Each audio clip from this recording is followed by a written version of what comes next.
Paz do Senhor Jesus, meus irmãos, glória a Deus por mais uma noite que nos concede o Senhor, nos permitindo estar em sua casa, reunidos para estudar a sua palavra. Hoje, nossa segunda aula do nosso 11º livro. Estamos estudando os livros poéticos. Na semana passada já vimos o livro poético de Jó, e hoje, como aqui projetado está, passaremos agora a falar sobre o principal livro poético, por assim dizer, o maior da Bíblia, que sequer deveria ser chamado de livro, já expliquei, mas hoje falarei ainda mais a respeito. Mas nosso assunto hoje são os Salmos. Aproveito para saudar também, com a paz do Senhor, um bem-vindo especial aos alunos que estão agora nos acompanhando nesta transmissão. Que Deus abençoe, vos alcance também com conhecimento da palavra. Possa chegar não apenas aos ouvidos, mas também aos corações. Os que vão assistir depois, que também possam aí, sentado diante da tela, computador, TV, tablet, celular, com o livro em mãos, poder estar assimilando o conhecimento dessa tão importante disciplina. Convido a todos para que nós possamos orar, então, e oficialmente dar por iniciada a aula dessa noite. Vamos orar nesse momento. Querido Deus e eterno Pai, ao Teu nome damos glória, ao Teu nome damos honra, ao Teu nome toda a exaltação. Agradecidos somos por esta noite que nos permite nos reunir uma vez mais em torno da Tua santa palavra.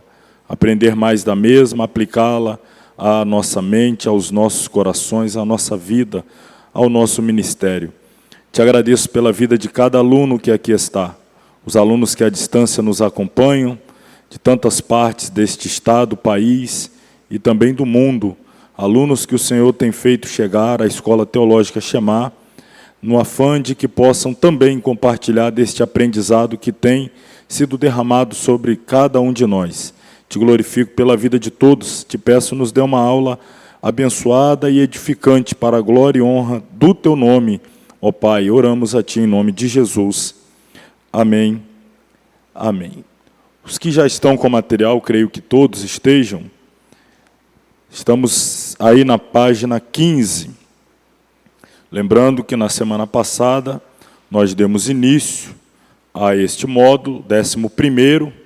Até disse, né, todos os alunos aqui são nota 10, que já estudaram 10 módulos, então já são todos nota 10. Estamos no 11º, caminhando aí para o desfecho.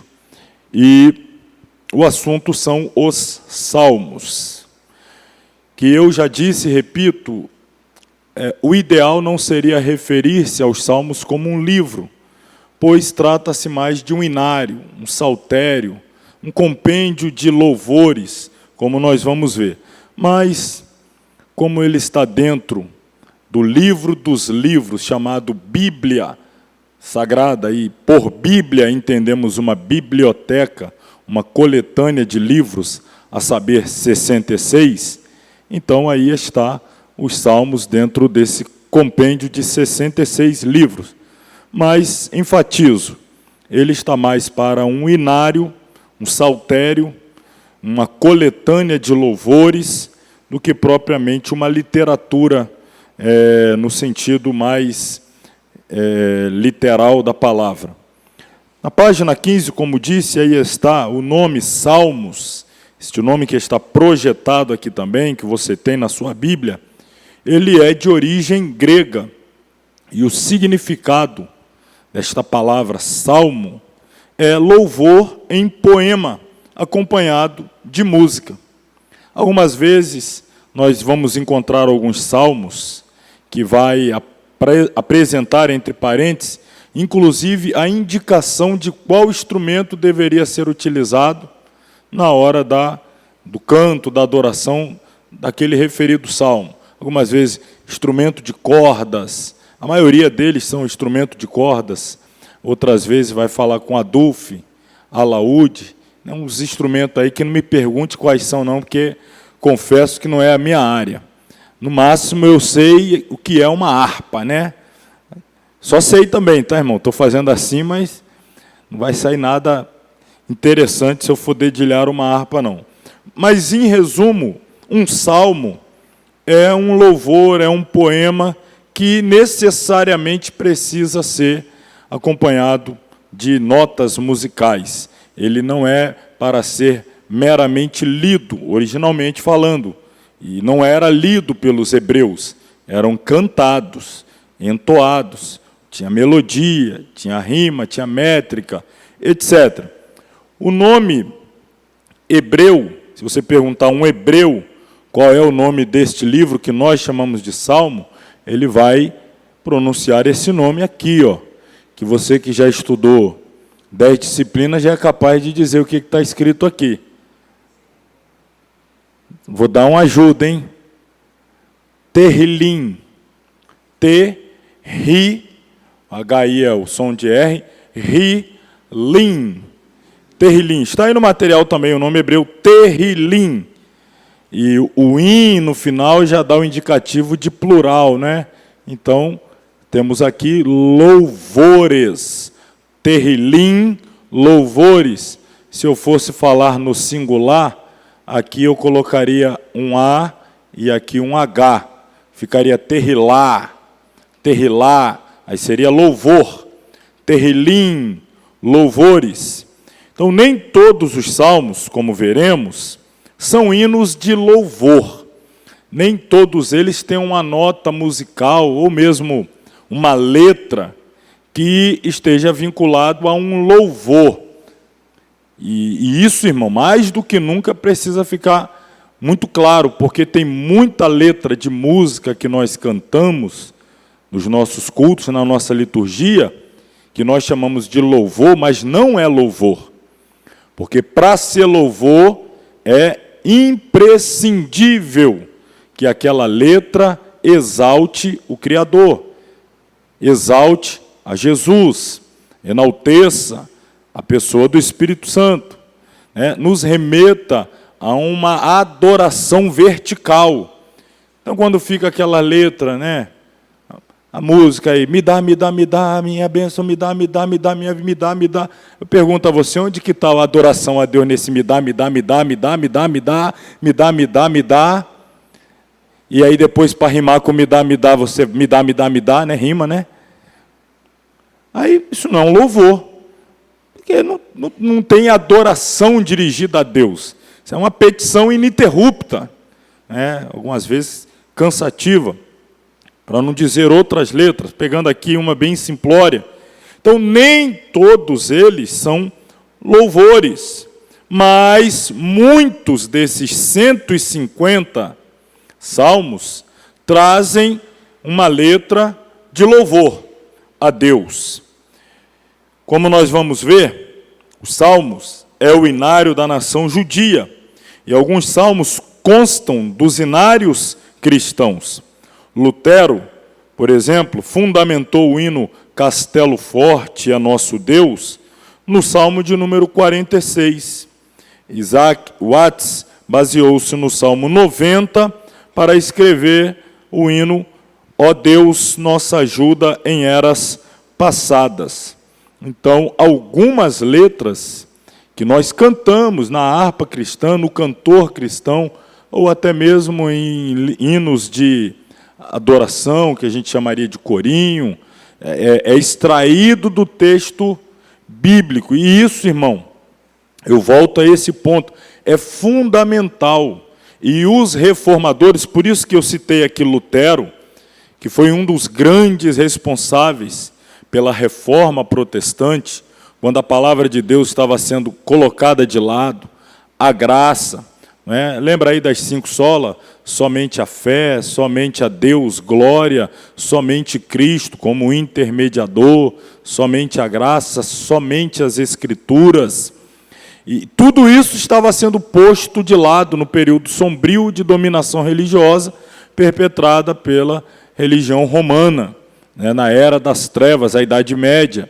E quando esse movimento de reforma eclode e traz de volta para o centro a sublimidade da palavra, da pessoa bendita de Jesus, da glorificação exclusiva a Deus, etc., né, como a graça, enfim.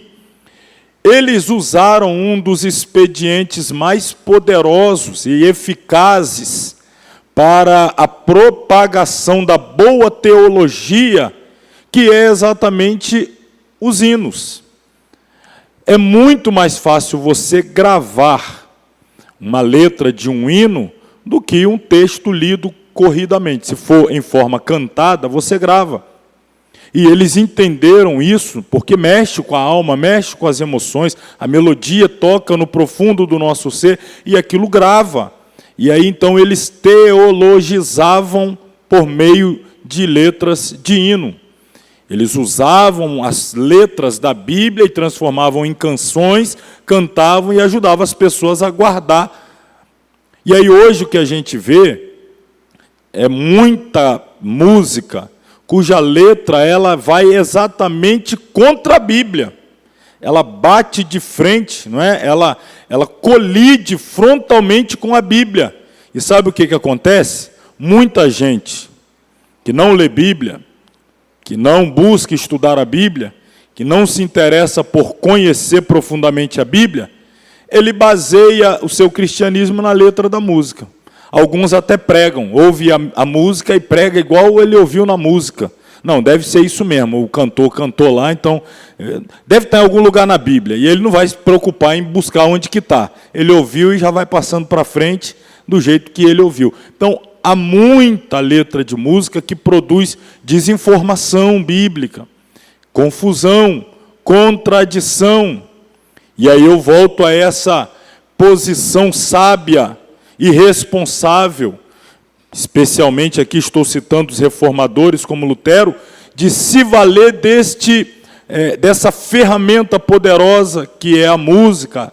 E aí agora eu falo da música como notas musicais, melodia e tal, mas aí quando ele acrescenta a letra bíblica, e aí se transforma em louvor, adoração, para transmitir a boa teologia, a palavra de Deus por meio da música.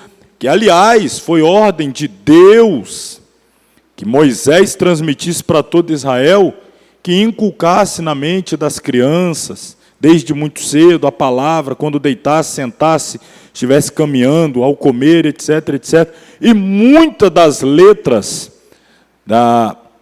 que foi transmitida de pai para filho, dentro dessa cultura judaica de responsabilidade de transmitir a palavra de Deus, foi feita em forma de cântico. A despedida de Moisés, lá em Deuteronômio, que é um resumo de toda a sua trajetória, ele fez em forma de cântico. Quando nós lemos, por exemplo, a título de exemplo, pega a sua Bíblia aí no profeta menor Abacuque. Procure aí Abacuque capítulo 3. A gente conhece, né? Aviva, Senhor, a tua obra no meio dos anos, notifique. E lá no final, 17, 18, ainda que a figueira não floresça, não haja fruto na vide, etc, etc. Mas eu gostaria que você desse uma olhada no versículo 1 do capítulo 3. O que diz Abacuque, capítulo 3, versículo 1?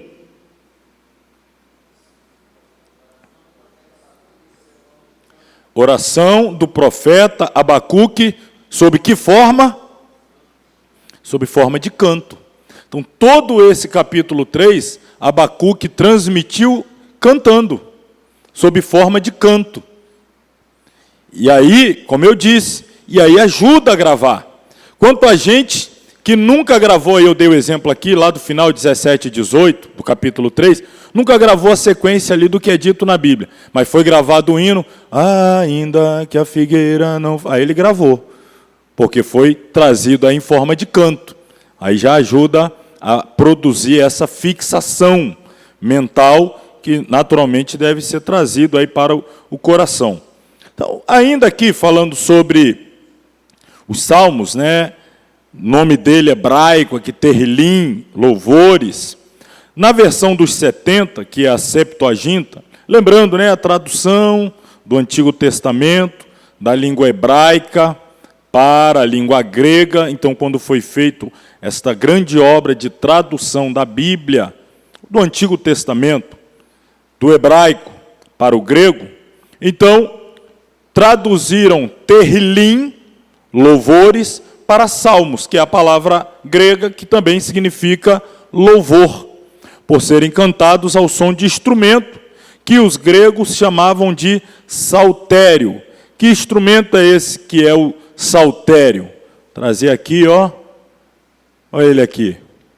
Ao lado é o exemplo do instrumento saltério. É uma espécie de mini harpa, não é? Porque a harpa mesmo é aquela grandona que precisa ficar no chão. A pessoa tem que dedilhar em pé ao lado dela. Qualquer dia, tendo um tempo, eu ensino vocês a tocar isso aí. Aquele ali é difícil, tá? É muita corda a pessoa que toca lá. Então, aqui você tem uma reduzida, diminuiu as cordas aqui, aí você tem uma espécie de mini harpa, seria o saltério. Davi, provavelmente, era um instrumentista hábil na utilização do saltério. Muitos dos salmos de Davi, está lá escrito, Salmo de Davi para ser cantado com saltério. Ele já diz o instrumento que deve utilizar. Então, como se ele dissesse, não é para usar teclado não, é o saltério. Esse aí é com saltério. Naquela época lá ele está dando a designação específica do instrumento a ser utilizado. Os salmos eram cânticos especiais para os dias ou ocasiões festivos, de vitórias, e muitos também deles tratam de situações adversas, como a frustração do salmista em observar a prosperidade do ímpio. Lembra do famoso Salmo de Asaf? Ficou angustiado ao contemplar a prosperidade dos ímpios. Nas palavras do próprio Asaf, aquilo fez tão mal a ele que faltou pouco ele se desviar. O ficar olhando e focando na condição financeira terrena do ímpio. E ele fez então o julgamento de que os ímpios não tinham dificuldade, nenhuma luta, nenhum infortúnio, enquanto ele, que buscava esforçar-se para ser fiel, se via enfrentando muitas dificuldades, e ele estava ali concluindo que talvez não valesse a pena ser tão fiel assim. Até que ele mesmo faz essa virada de chave no decorrer do salmo, até que ele entra na casa do Senhor e ali a ficha cai, por assim dizer. Ele percebe qual é o fim de um e qual é o fim de outro. E ele entende que a análise não deve ser feita meramente sob uma perspectiva terrena e temporal, mas nós devemos analisar a justiça de Deus sob um aspecto muito mais amplo, que é a eternidade. Então, perceba, é um salmo que, a princípio, o objetivo dele não é também aquela adoração vertical, mas é a revelação de sentimentos que estão, de alguma forma, incomodando, e ele está trazendo aquilo ali em forma de canto, colocando para fora. A gente vai falar de vários tipos de salmo, e vamos perceber isso muito bem. Lembrando que, na semana passada, eu destaquei o fato de que, quando nós estamos estudando um livro histórico, por exemplo, nós temos ali fatos, acontecimentos, estão registrados na Bíblia, há a inspiração do Espírito Santo, indubitavelmente, mas o que está sendo falado é sobre fatos que envolvem a vida do homem.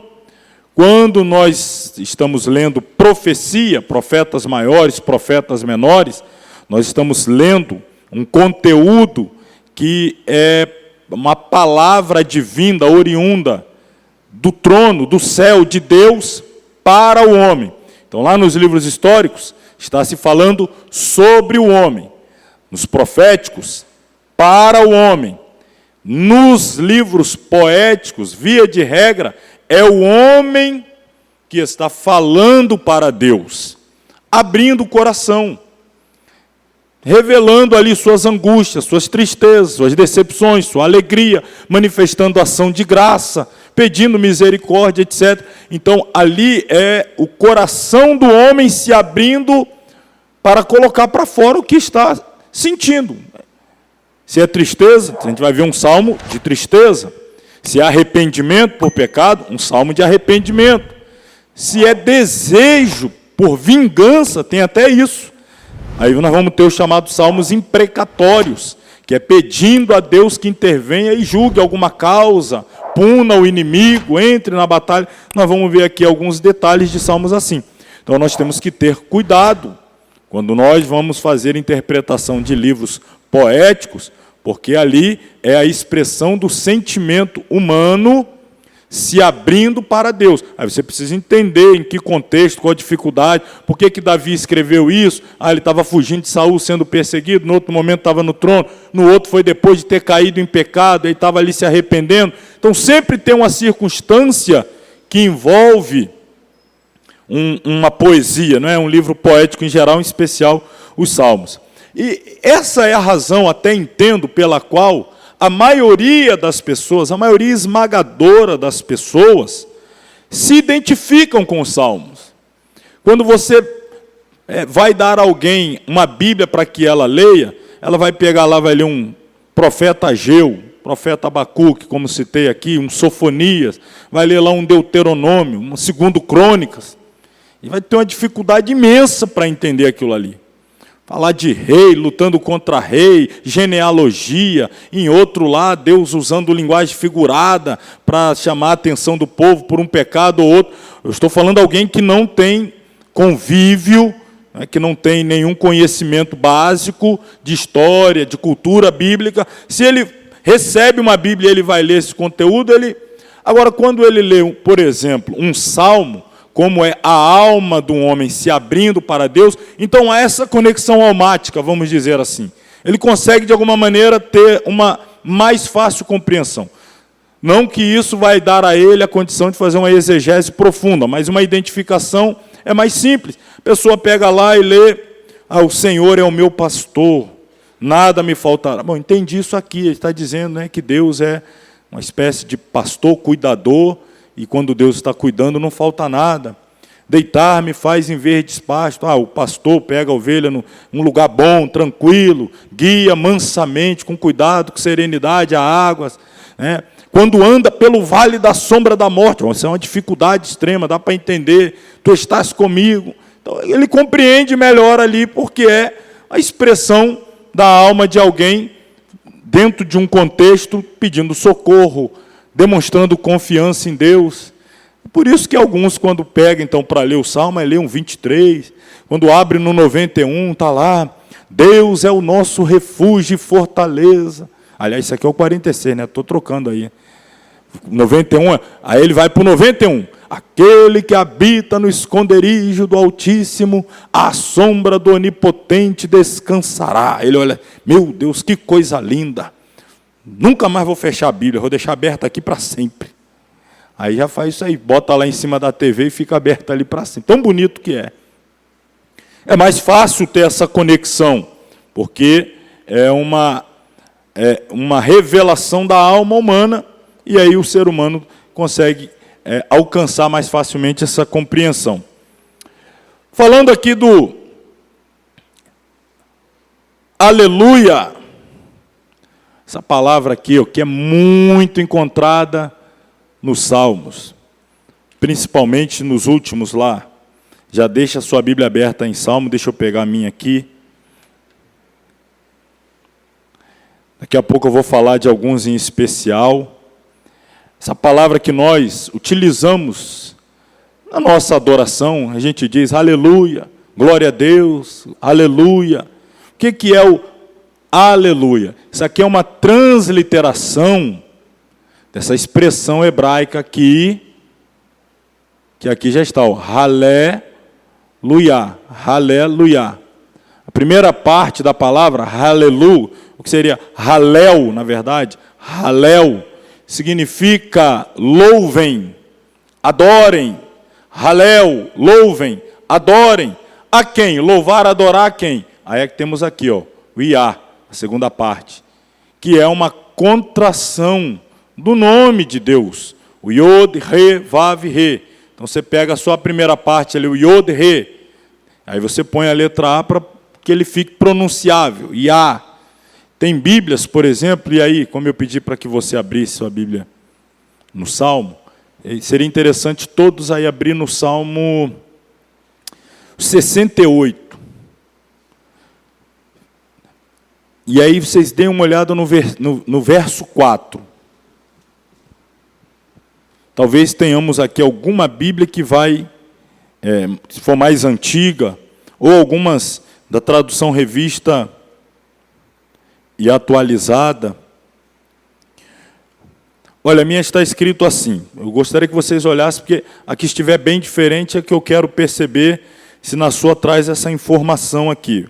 Na minha está, revista corrigida. Cantai a Deus, cantai louvores ao seu nome. Louvai aquele que vai sobre os céus, pois o seu nome é, aí aqui na minha Bíblia está, Jeová. Alguma outra Bíblia, quando vai falar do nome de Deus, aí traz outro nome? Hã? Alguém traz o Iá? J-A? Já? Pois é. E aí, eu já vi gente pregar pegando esse texto e falar, ó, o nome de Deus é já.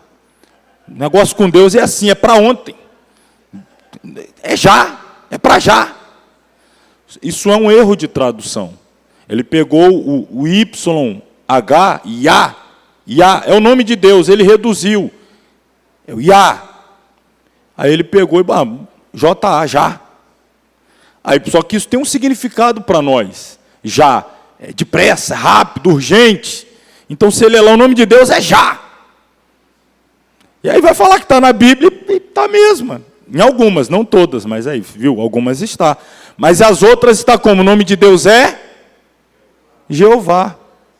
Ou algumas está o YAH. Qual que está assim? YAH. Sinaliza aí, tem alguém que está, o nome de Deus é Iá. Nenhuma, então está o já, e tem as que já está aqui, Jeová. É possível que haja aí, algumas Bíblias têm aquela notinha para remeter lá à coluna central ou ao rodapé, trazendo uma explicação exatamente aí do já, do Iá, ou do Jeová, vai apontar lá esse significado. Mas é isso daqui, ó. Halel, louvem, adorem, exaltem. Esse Halel significa mesmo de baixo para cima. Adoração para cima, reverência para cima, louvor para cima. Então, isso não pode ser horizontal. Isso é daqui para Deus. E é esse o chamamento. Louvem, adorem, exaltem, magnifiquem, enalteçam a Iá. Halel, Iá. Esse aqui, ó. Iá ou já. Mas aí tem uns que está o JA com acento no A, né? Que seria esse erro de tradução, infelizmente. Porque isso aqui é uma contração do nome de Deus. Muitos nomes de pessoa na Bíblia usa essa contração do nome de Deus. Quando traz para a nossa língua, o português, essa contração, eles geralmente trazem no final a expressão Ias. Exemplo, o Isaías é Ishá, Yahu, aí fica Isaías. Malachi, Malaquias, e outros mais, Ezequiá, aí a gente coloca Ezequias na nossa língua, mas é o nome de Deus no final. O Eliahu, Elias, Eliahu, que significa El, Deus, Iá, que é o nome dele, Jeová. Deus é Jeová. Deus é Jeová.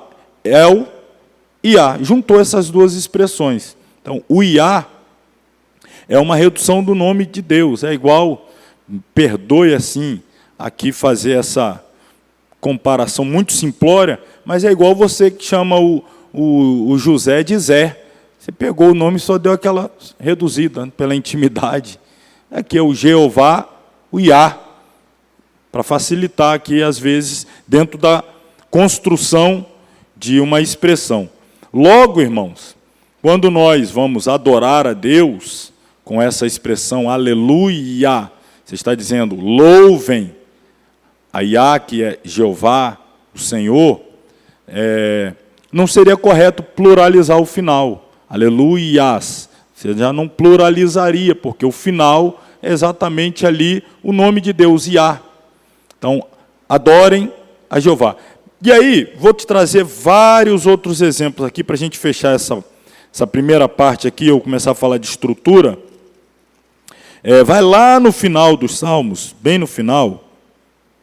Vou pegar aí os últimos lá, 146, os últimos 5 Salmos. Qual é a primeira expressão que aparece aí no primeiro verso do Salmo 146? Como é que aparece na sua Bíblia? Louvai ao Senhor. Alguma Bíblia está diferente? De louvai ao Senhor. Como é que está a outra? Aleluia. E aleluia significa o quê? Louvai a Jeová. Mas só que você já sabe que na nossa Bíblia, quando o nome de Deus aparece, é trocado pela expressão Senhor com todas as letras maiúsculas.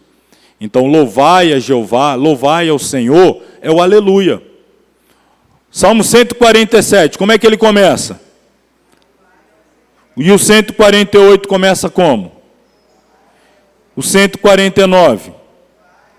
Qual é a última expressão do Salmo 150? Aliás, a primeira do 150. E a última? E alguma vai vir aleluia, aleluia, aleluia, aleluia, aleluia. Que é a mesma coisa. Louvai ao Senhor. Aleluia significa louvar, adorar, enaltecer a Jeová, a Iá, o Senhor. Então aí está, não é, o porquê da expressão Halel Iá. E quando chega esses últimos salmos, é chamado de o grande Halel, porque começam em alguns, como 150, começa e termina com Halel Iá, Halel Iá, Halel Iá, começa e termina. Por isso é chamado de o grande Halel. A estrutura e divisão dos salmos, prosseguindo aí na página 15. Em sua forma final no cânon das Escrituras, o livro dos Salmos é subdividido em 5 livros menores. Cada livro é uma compilação de diversas coleções antigas de cânticos e poemas. Uma doxologia apropriada foi colocada pelos editores no final de cada um desses livros. Então, nós temos 150 salmos, mas ele é dividido em 5 partes, 5 seções, sendo que a primeira vai do Salmo 1 ao 141, sendo a maioria desses cânticos atribuídas a Davi. O segundo livro, a segunda seção, a segunda parte dessa divisão, vai do Salmo 42 ao 72. Essa aí nós temos uma coletânea de cânticos por, de ou para os filhos de Corá, Asaf, Davi, Salomão. Então, nessa coleção, 4 escritores permanecem anônimos, não se sabe exatamente a autoria. O terceiro livro, do Salmo 73 ao 89, é marcado por uma grande coleção de cânticos de Asaf, lembrando que ele foi o responsável, o chefe pelos cantores ali organizados por Davi.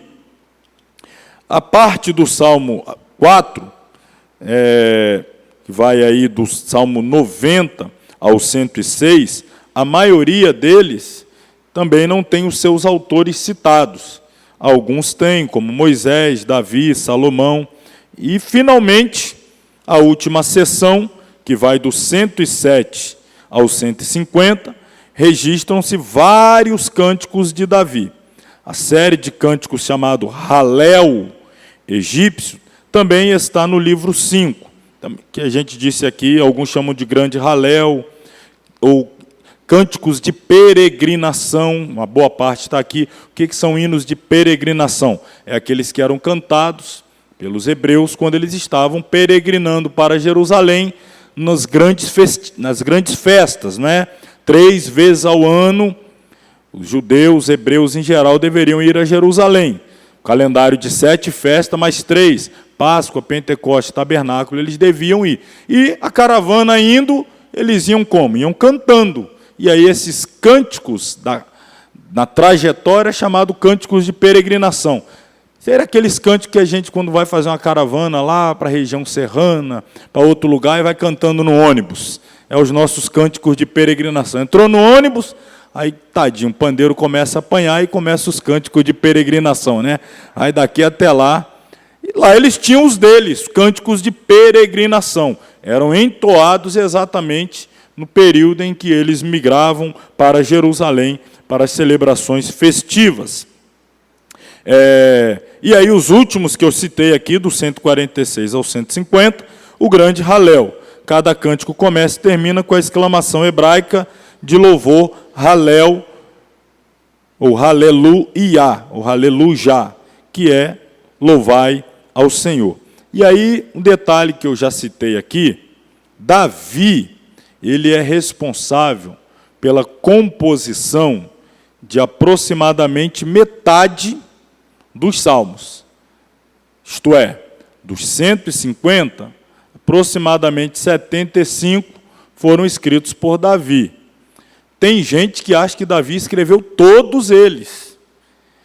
E, às vezes, até a pessoa, eu já vi casos da pessoa ler, ela vai dizer assim para as pessoas, irmão, abra sua, vamos ler aqui um salmo de Davi. Aí ela vai lá e cita, por exemplo, o Salmo 73. E ela começa lendo lá, Salmo de Asaf, mas ela disse Salmo de Davi, que ela já costuma falar Salmo de Davi, Salmo de Davi. A independente, ela diz que é de Davi, mas nem todos, repito, são de Davi.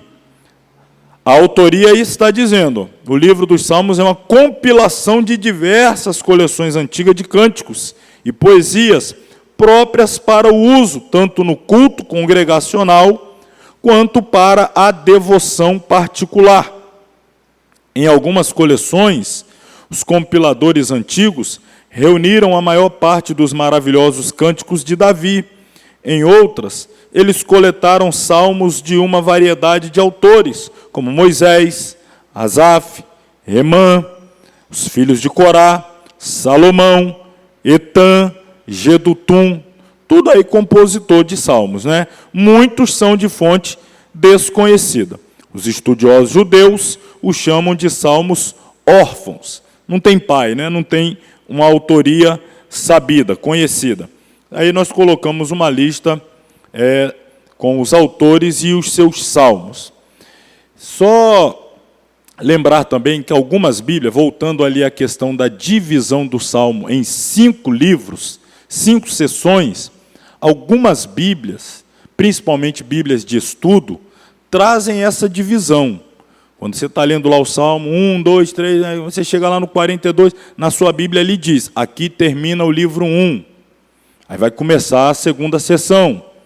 Algumas Bíblias, a minha, por exemplo, eu uso aqui, estou com ela, a Bíblia de estudo Plenitude, a organização dessa Bíblia se dá da seguinte forma.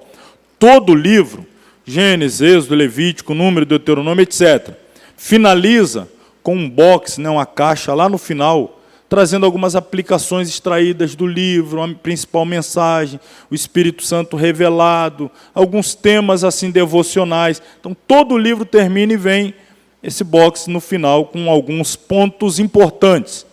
Quando chega no Salmo, ela faz isso por 5 vezes.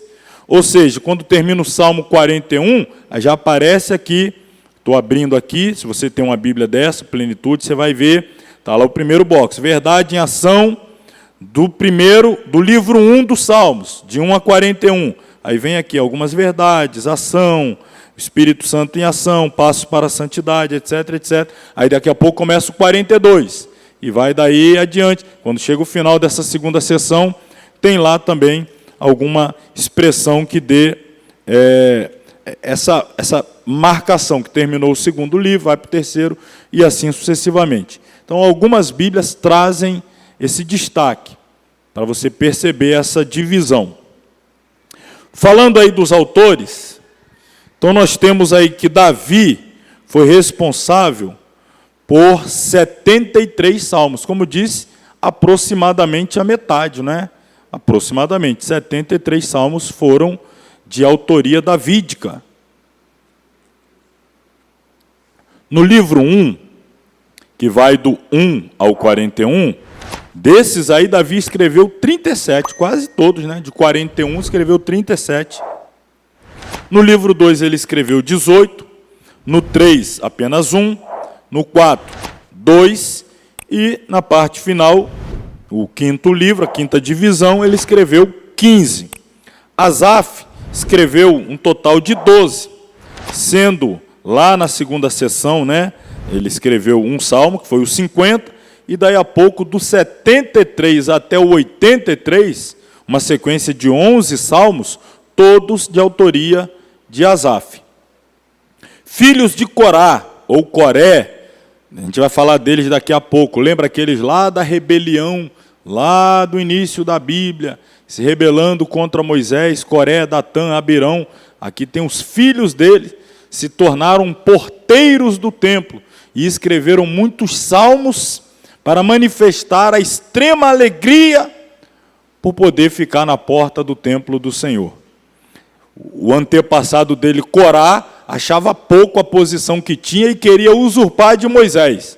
Os filhos dele já estavam dando glória a Deus e aleluia por ficar na porta do templo. Que coisa linda, né? E aí eles escreveram, então, 12 salmos, 42 a 49, 84, 85, 87, 88. Salomão escreveu 2 salmos, a saber, o 72 e o 127. Moisés escreveu um salmo, o de número 90. Emã, o Salmo 88, Etã, o 89, e tem outros, né, a gente já citou, o Gedutum e outros aí que escreveram alguns salmos ao longo da Bíblia. Interessante termos aqui a figura de Moisés, né? Além de ter sido o autor de quantos livros mesmo Moisés foi autor? Muito bem, 6 livros, os 5 do Pentateuco, e qual o 6º? O livro de Jó. E aí, ainda deu uma palhinha num salmo lá, né? Deixou um salmo registrado também, para entrar ali no meio da Bíblia. Falando da poesia hebraica, lembrando do que falamos semana passada. Então, vou passar aqui mais rapidinho para falar da poesia, que é aquela questão de não haver necessidade de buscar rima. A poesia hebraica, ela lida com outros componentes que fazem com que ela seja muito própria, muito particular. Então, em lugar da rima de sons, a poesia e o cântico hebraico são marcados pelo paralelismo, ou rima de ideias. É ali uma conjugação de ideias. Muitos dos paralelismos são dísticos, que expressam pensamentos sinônimos em cada linha. Ou seja, uma linha ele fala, na linha seguinte ele reforça o pensamento dito na linha anterior. Isso é falar, como se a gente dissesse que ele está falando a mesma coisa com outras palavras, para reforçar a ideia. Outros são antíteses, em que a segunda linha expressa a negativa da linha precedente. Quando ele fala uma coisa e depois não são assim aqueles. Quem faz isso é assim. Agora, quem não faz é da outra forma. Sempre havendo essa antítese, esse contraste. Também há dísticos construtivos ou sintéticos, os quais tendem a adicionar ou fortalecer o pensamento. É uma crescente, está construindo ali e evoluindo no pensamento. Alguns poucos paralelismos são casuais, apresentando a justificativa da primeira linha. É uma linha, ele fala, e na seguinte justifica o pensamento da anterior. Às vezes o paralelismo envolve 3 linhas, 4 linhas ou mais linhas. Não tem uma regra pré-estabelecida nessa questão. Tipos de salmo. Já citei aqui, mas vou passar mais uma vez assim bem rápido sobre essa questão. Nós temos salmos chamados salmos messiânicos. Por que o salmo é messiânico? Está aí, ó, porque ele fala da pessoa e da obra de quem? Do Messias. O Salmo 24 é um salmo messiânico. Alguns outros salmos que giram em torno de mensagem profética alusiva ao Messias, a sua vinda, seu ministério, ao milênio, que seria a sua volta, estabelecimento do seu reino. Então, são salmos messiânicos. Alguns salmos são de lamento, expressam um clamor a Deus por socorro. Ouve-me, ó Deus, na minha angústia, apressa-te em me ajudar-te e tal. São salmos que estão expressando aí a angústia, o desespero da alma, a súplica, o clamor por um socorro. Lembrando que os salmos estão lá dentro do contexto veterotestamentário, e praticamente, se não a totalidade da história bíblica do Antigo Testamento, é história de guerras, batalhas, peleja, luta, conquista, derrota, opressão, libertação. Uma hora está prevalecendo contra o inimigo, outra hora subjugado, uma hora você está no campo de batalha triunfando, outra hora está fugindo, se escondendo. Então é esse contexto. Às vezes, quando a gente traz para um contexto neotestamentário do cristianismo, muito do que a gente lê no Salmo, a gente até assusta. Imagina um salmo você pedindo a Deus para matar o inimigo. Mas hoje em dia, no Novo Testamento, a gente ora para que Deus abençoe, a gente perdoa o inimigo, ora para que o Senhor o converta, etc. Mas no Antigo Testamento tinha essa questão de batalha, então alguns salmos eram desse quilate. Salmo de testemunho era aqueles que contam, né? Aqueles que contam os grandes feitos do Senhor. Louvai ao Senhor porque Ele é bom, Ele livrou o seu povo, Ele abriu o mar vermelho, Ele derrotou o faraó, e aí, testemunhando. Salmos de peregrinação eram entoados durante as peregrinações à cidade de Jerusalém. Salmos imprecatórios, esses aqui são os mais complicados, como eu disse, pedindo aí julgamento sobre os perversos. Vou citar um exemplo desse aqui, que ele é complicadíssimo, da gente levar o pé da letra. Deus me livre de levar um salmo desse aqui ao pé da letra hoje em dia. Salmo 137. Olha o contexto dele aqui, um contexto lá de cativeiro babilônico. Os judeus estão lá, saudade da pátria, e aí eles vão narrar o que eles estavam vivenciando lá na Babilônia, junto aos rios, rio Quebar. E aí ele diz assim: junto aos rios da Babilônia, nos assentamos e choramos, com lembrança de Sião. Estavam cativos, exilados, lembrava de Jerusalém, Sião, e começaram a chorar. Nos salgueiros que há no meio dela, fizeram o quê? Penduraram o saltério, a harpa. Significa, não vamos cantar, não vamos adorar, aqui em terra estranha, nessa situação, não temos motivo para exaltar a Deus. Mas aí ele diz que no 3, aqueles que nos levavam cativo, nos pediam uma canção, e os que nos destruíram, que os alegrássemos, dizendo: cantai-nos um dos cânticos de Sião. O pedido dele é: canta a música de vocês para alegrar a gente, vai lá, canta aí alguma coisa. E aí, olha a resposta: como entoaremos o cântico do Senhor nessa terra estranha? Aí ele começa aí ir pela linha de imprecação, que é um pedido de julgamento de Deus contra o inimigo. Aí agora, por exemplo, olha os versículos aqui 7, 8 e 9. 7. Lembra-te, Senhor, dos filhos de Edom, os edomitas. O que os edomitas fizeram quando Judá foi levado em cativeiro? Eles se alegraram, bateram palma, ficaram felizes em ver os babilônios arrastar os judeus para o cativeiro. Aí agora ele diz assim: lembra dos filhos de Edom no dia de Jerusalém, porque diziam, o que os edomitas diziam? Arrasaia, arrasaia, até os seus alicerces. Aí ele diz assim: ah, filha da Babilônia, que vai ser assolada, feliz aquele que retribuir consoante nos fizeste a nós, feliz aquele que pegar os teus filhos e der com ele na parede. Já pensou você falar um negócio desse? Feliz aquele que pegar o seu filho e dá com ele na parede. Isso é o chamado salmo imprecatório. É que você está desejando o castigo sobre o seu inimigo. Mas olha o nível do castigo aqui. Pegar o filho do inimigo e tacar ele na parede. E aí dizendo que esses serão felizes, porque serão responsáveis por nos vingar. Então temos sempre que lembrar, um salmo é a expressão da emoção do salmista, do seu sentimento. Então sempre temos que entender o contexto. Por que ele falou isso? Estava em um período de festa, de alegria? Não, estava em cativeiro. O que aconteceu na levada dele ao cativeiro? Todo esse contexto para entender vamos dizer assim, isso aqui é o transbordar da alma. Então, dependendo da situação da alma da pessoa, é isso aqui que vai sair. E aí a gente não pode trazer isso e aplicar literalmente dentro de um contexto neotestamentário, dentro de um contexto, né, do Novo Testamento, do cristianismo. Salmos penitenciais. É aquele salmo em que o salmista, ele mesmo, aplica uma penitência sobre si. A tristeza pelo pecado praticado, cometido. Então, ele, né, os salmos de Davi, o Salmo 51, que ele vai, né, abrindo a sua alma, derramando, para falar da sua tristeza profunda em virtude do seu pecado. Então, ele está ali se auto-penitenciando, fazendo essa penitência. Salmos sapienciais, né, de sabedoria, salmos históricos, aqueles que fazem alguma retrospectiva da operação de Deus no meio do povo.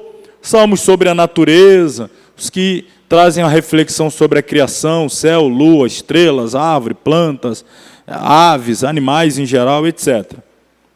Então, o tema, como já dissemos, o livro dos Salmos é uma coletânea, uma coleção de poesia hebraica.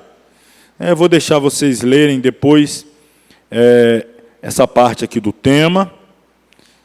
Eu vou passar aqui já para o propósito. Leiam depois aí o tema. Eles são variados, não é? Propósito. Os salmos, como orações e louvores inspirados pelo Espírito, foram escritos para, de modo geral, expressarem as mais profundas emoções íntimas da alma em relação a Deus. Então você sempre precisará olhar para um salmo sob essa perspectiva. É o desnudar da alma do salmista. Ele está colocando para fora ali o seu sentimento. É adoração, é louvor, é penitência, é pedido de justiça, etc. Então, é a alma dele sendo derramada. Muitos foram escritos como oração a Deus, outros expressando a confiança em Deus, amor, adoração, ação de graça, louvor, anelo por mais comunhão com Deus, como a corça suspira pelas águas, assim, né, deseja, a minha alma deseja a Ti, ó Senhor. Então, suspiro, anelo por comunhão.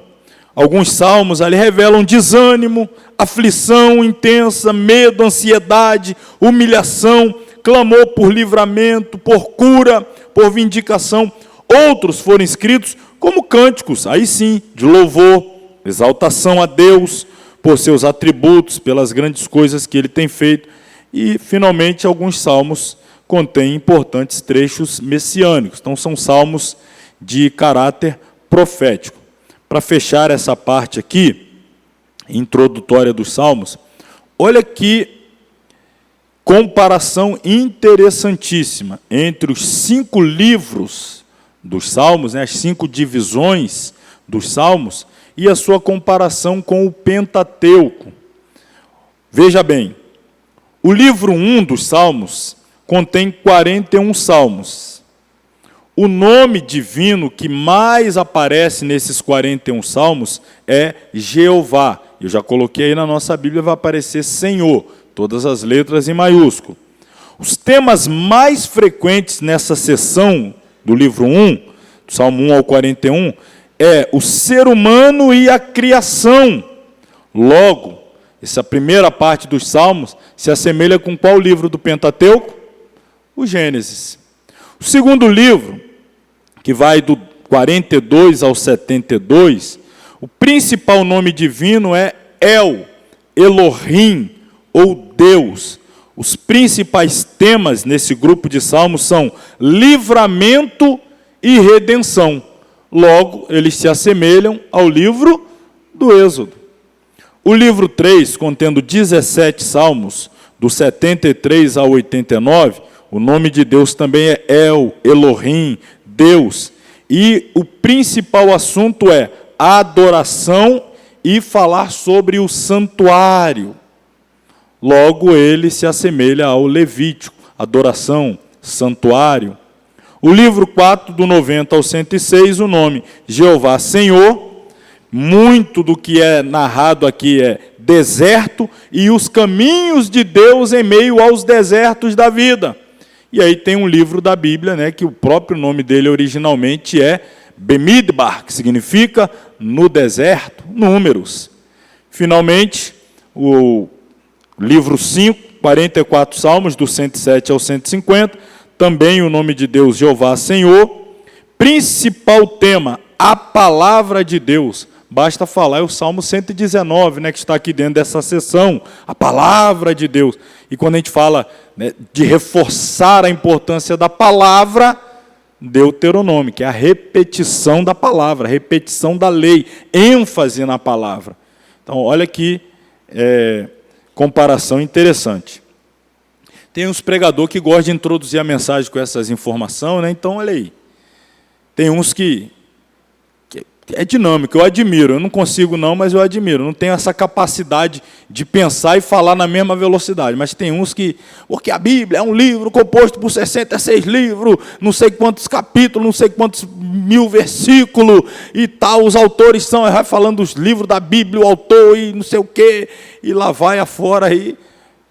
Tem uns camaradas aí que e irmãs também, né, missionárias, pregadores também, que às vezes você olha assim, você não sabe se é uma pessoa ou uma máquina, guarda informação e vai falando ali, e aqui temos essas interessantes. E aí eu vou trazer mais uma interessante para a gente fechar essa parte aqui, que é o Salmo 118, abra aí o Salmo 118, já que eu falei a Bíblia, né, tem tantos livros, isso aí eu sei, 66. Capítulo eu sei também que é 1189. Versículos também sei. Sei ler, porque eu anotei aqui que eu não sou bobo. 31.278. Isso aí eu não sei de cabeça não, tem que usar essa ferramenta.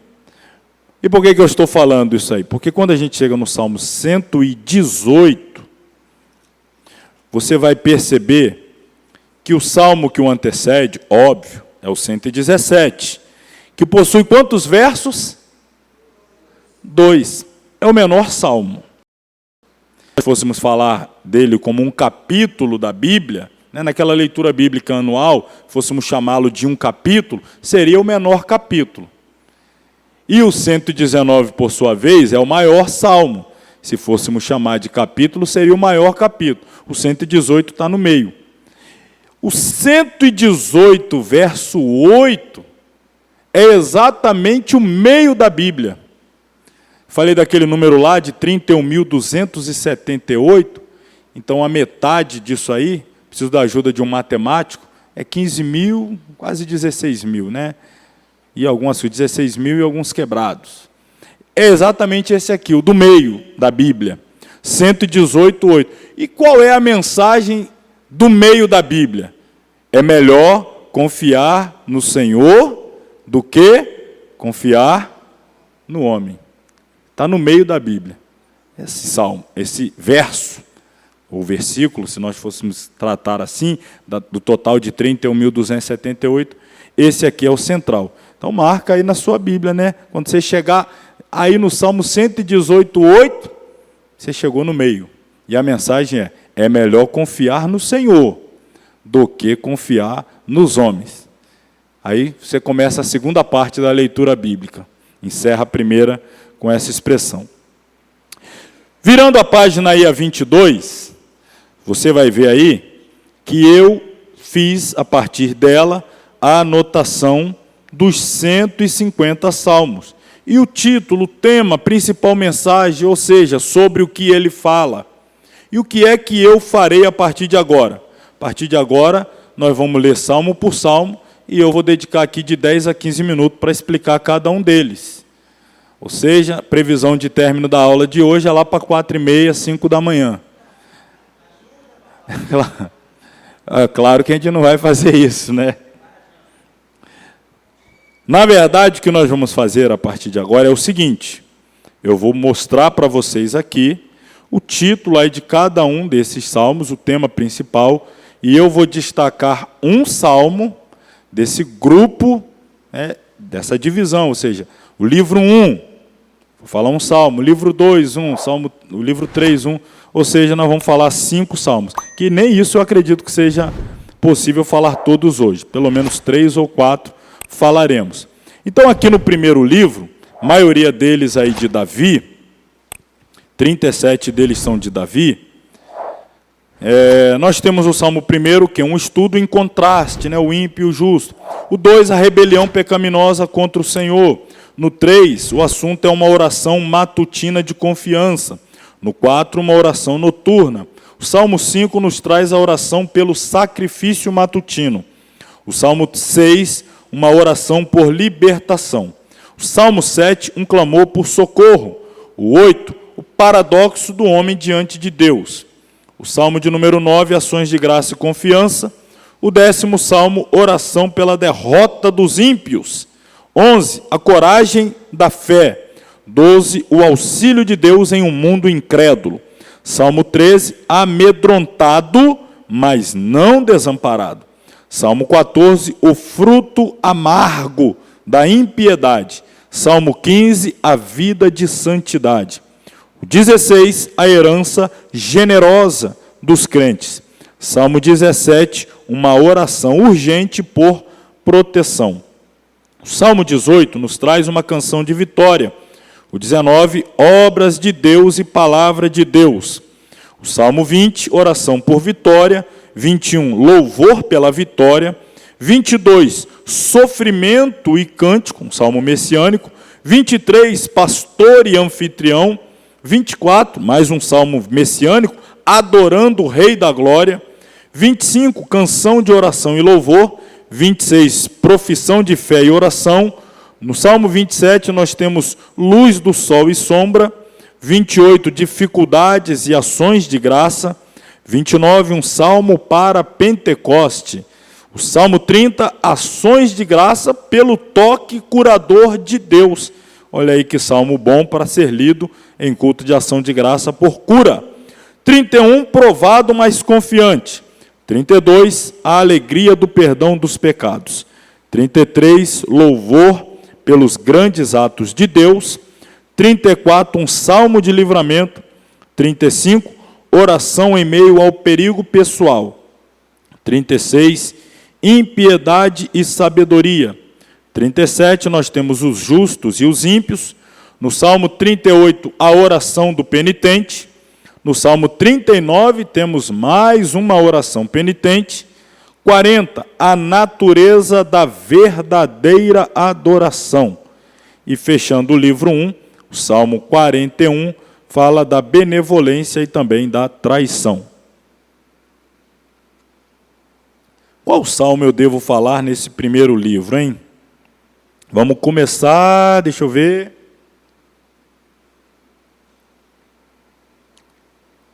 Vamos começar do começo, né? Livro 1. Vamos começar destacando Salmo 1. Salmo 1. Esse aqui é um salmo sapiencial. É um salmo de sabedoria. Sabedoria prática. Sabedoria aplicada na condução da vida. Sabedoria no viver diário, né? Então, este salmo trata a palavra de Deus, das bênçãos de Deus sobre aqueles que meditam sobre essa palavra e lhe obedecem. E este salmo também fala do julgamento final de Deus sobre os rebeldes. Então, é um salmo que ensina, e a forma poética em que ele se apresenta é através do recurso do contraste. Bem-aventurado quem faz assim, não são assim os ímpios, os bem-aventurados terão essa recompensa, os ímpios terão aquela, e assim sucessivamente, fazendo essa comparação. Vamos lembrar o salmo, aqui está. Bem-aventurado, genericamente, aí o varão, mas a pessoa que não anda segundo o conselho dos ímpios, que não se detém no caminho dos pecadores, tampouco se assenta à roda dos escarnecedores. Bem-aventurada é a pessoa que tem o seu prazer, ao invés de fazer isso daqui, antes, ela tem o seu prazer, A sua fonte de satisfação está na lei do Senhor. E por isso, na lei do Senhor, ela medita de dia e de noite. Qual será o resultado dessa escolha? Ela será como uma árvore plantada junto a ribeiro de águas. Ela vai dar fruto na estação própria. As coisas vão acontecer ali, tudo a seu tempo, organizado corretamente. As folhas não caem. Tudo quanto fizer, prosperará. Esse significado aqui de prosperar ela pode contar seguramente com a bênção do Senhor. Se ela é uma pessoa que não anda no caminho dos ímpios, lá não se assenta, lá não se detém, uma pessoa que medita na lei do Senhor, esta pode contar com a bênção do Senhor sobre as coisas que faz. Olha aí o contraste. Não são assim os ímpios. Se os justos, ele é como a árvore plantada que dá fruto e que as folhas não caem, o ímpio, eles são como a moinha que o vento espalha. Ou seja, aquilo não é nem a folha, é a parte que não tem nenhuma utilidade. E o vento leva embora. Pelo que os ímpios não subsistirão, não ficarão firmes quando chegar o dia do juízo, nem os pecadores ficarão firmes na congregação do justo. Por quê? Porque o Senhor conhece o caminho do justo, mas o caminho dos ímpios perecerá. O que nós aprendemos aqui com este salmo? Esse salmo, claro, tem muitos aprendizados. Eu vou trazer aqui como se fosse um esboço do salmo, uma mensagem aí para ser compartilhada na grupos familiares, não é uma mensagem simples. Primeiro, devemos ser dirigidos pela palavra. Segundo, devemos ter prazer na palavra. Isso aqui é muito importante, ter prazer, satisfação, regozijo na palavra. Direção e prazer. Vamos começar pela direção. O que é ser dirigido, ser guiado pela palavra? Vamos lembrar aí do contexto em que o salmo foi colocado, né? Israel, como um povo singular, separado, estava no meio das nações, mas não devia ser contaminado por elas. Israel não podia permitir que a influência das nações, o conselho dos ímpios, a mentalidade, a ideologia, a cosmovisão, né, a visão de mundo dos ímpios, ditasse o estilo de vida do povo santo. Não deveria se deter, que é parar e dar atenção, dar ouvidos. Nem isso. Se assentar, então, ficar acomodado e confortável em um ambiente cuja tônica, a temática, nada tem a ver com Deus, é coisa de ímpio. Então, isso não deveria acontecer com Israel. Foi colocado no meio de nações ímpias, tal qual a igreja, olha aí o paralelo, mas não podemos nos permitir ser influenciados pelos ímpios. Quem dita o nosso estilo de vida, o nosso pensamento, as nossas práticas, não são os ímpios. Ah, mas todo mundo faz. Aquela história, quando você dizia para sua mãe que todo mundo faz, qual era a resposta que sua mãe te dizia? Ah, não é só a minha não, aí. Agora, fui curado agora, irmão. Não era só a minha. Você não é todo mundo. É mais ou menos isso aí, Israel. Mas os filisteus fazem, os amorreus fazem. Vocês não são eles. Vocês são uma nação peculiar, especial. Então, o que dita a vida de vocês é outro padrão, é outra norma. O mesmo se aplica ao povo de Deus hoje. Estamos no mundo, mas não somos do mundo. Devemos nos guardar de ter. Olha esse, porque lá no Salmo ele vai falando das etapas. Conselho, se deter, se assentar, isso é declínio. Primeiro dá ouvidos, para, senta, isso é declínio, é descida. aqui nós trazemos também essas etapas do declínio. Como é que começa? Amizade com o mundo. Daqui a pouco começamos a ser maculados. Você anda muito com gente suja, você se suja. Está muito próximo de gente suja, você todo de branco, uma noiva, toda de branco, andando perto de quem acabou de sair lá da fábrica de carvão, vai se sujar. Tem como? Está andando junto, vai ser maculado. Daqui a pouco começa a pegar gosto, amar o mundo, se encantar, se enfeitiçar, desejar as coisas do mundo. O resultado se conforma, toma forma, fica igual, fica parecido. A gente já não é mais capaz de distinguir se não é, se é crente, se não é, se dá paz do Senhor, se dá bom dia, se faz apelo. Irmão, tem lugar que você prega assim, o pessoal está na frente, você fica ali um tempão insistindo no apelo, insistindo, e ninguém aceita. Quando você senta, você fala: rapaz, eu senti que aquela irmã ali queria aceitar Jesus. Aí o pastor fala: é minha esposa. Meu Deus, eu achei que era uma alma para a gente ganhar aqui hoje. Você não sabe mais quem é crente, quem não é, está tudo misturado. Conformação com o mundo, a forma do mundo. Se não nos arrependermos, seremos condenados com o mundo. Essas etapas.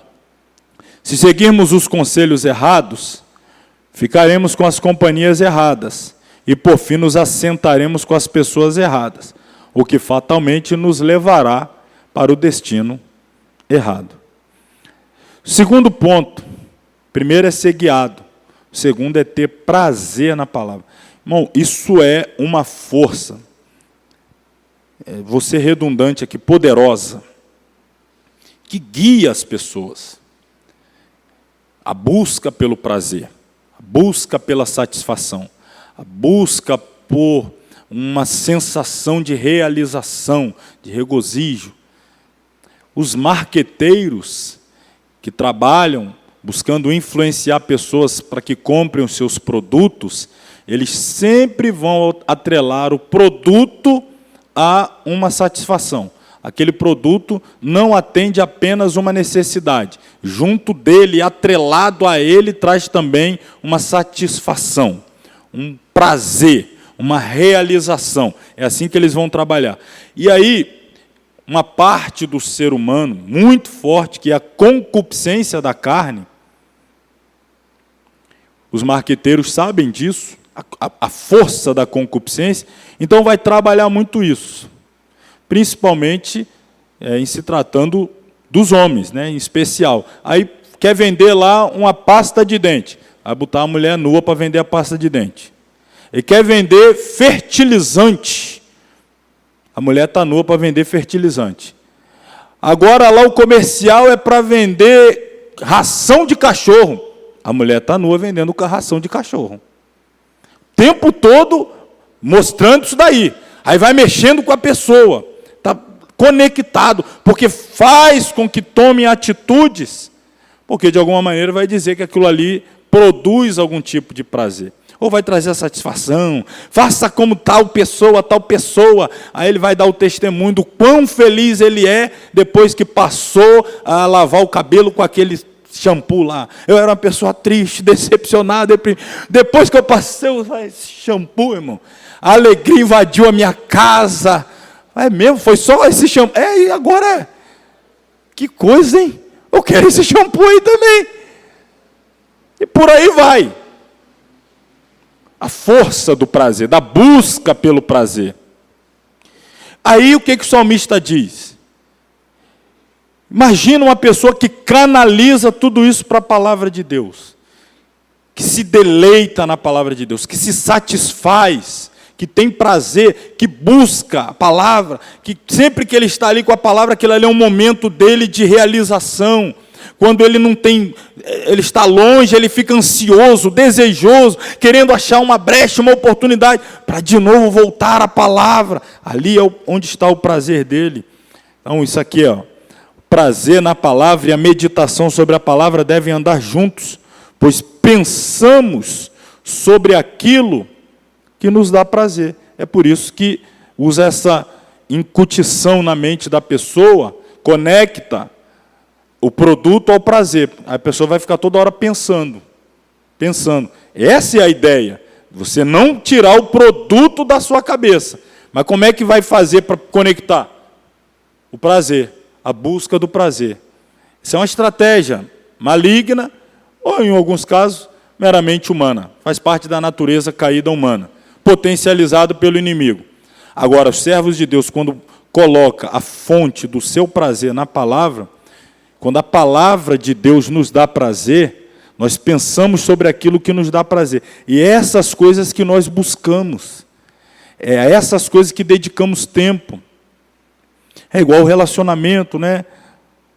No início do relacionamento, está sempre querendo estar junto, a hora voa, você nem percebe, passou 3 horas, parece que passou 3 minutos, e acabou de deixar de se encontrar, já está com saudade, aí já liga, desliga você, desliga você, desliga você, desliga você, desliga você, desliga você. Aquela coisa, né? Por quê? Porque dá satisfação, está perto, está junto. Imagina isso com a palavra de Deus. Essa vontade, esse estímulo o tempo todo de querer estar junto. Eu não quero fechar, não quero parar, não posso parar, não quero parar. Eu tenho que parar, eu tenho que fazer, mas eu não quero. Só mais um pouquinho, só mais um pouquinho. Imagina isso em relação à palavra. O salmista está dizendo, prazer está na lei do Senhor.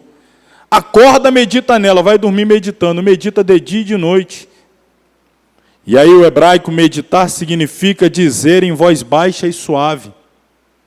Por isso que os judeus, eles pegam o livrinho dele, eles oram, lendo, falando, se movimentando, que dentro da cultura deles é como se a palavra de Deus, ele está lendo, ela está entrando nos olhos. Ele está verbalizando, ela está entrando no ouvido. Ele se movimenta para que ela tenha conexão através do tato, comece a entrar em contato com todo o seu corpo, à medida que ele se movimenta.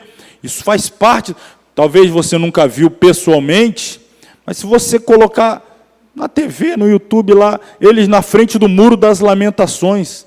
Qualquer judeu que você encontrar no Muro das Lamentações, e um vídeo mais simples, você vai vê-lo lá orando assim, com o livro aberto e se movimentando, e falando. Ele está falando a palavra, aí ele está lendo, ele está ouvindo e ele está se movimentando. É essa conexão que eles fazem, quando leem, meditam, oram.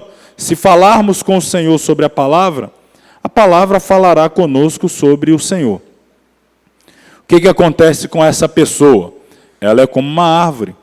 Isso aqui é sabedoria, um salmo sapiencial. Se você tomar esse caminho, olha aqui o resultado.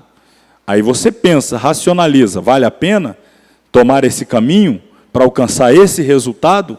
O resultado é esse aqui. Árvore plantada junto a ribeiro, fruto o tempo todo, folha não cai, tudo que fizer prospera. As árvores podem secar e morrer, mas aquele que permanece em Cristo mantém-se sempre verde e dá muitos frutos.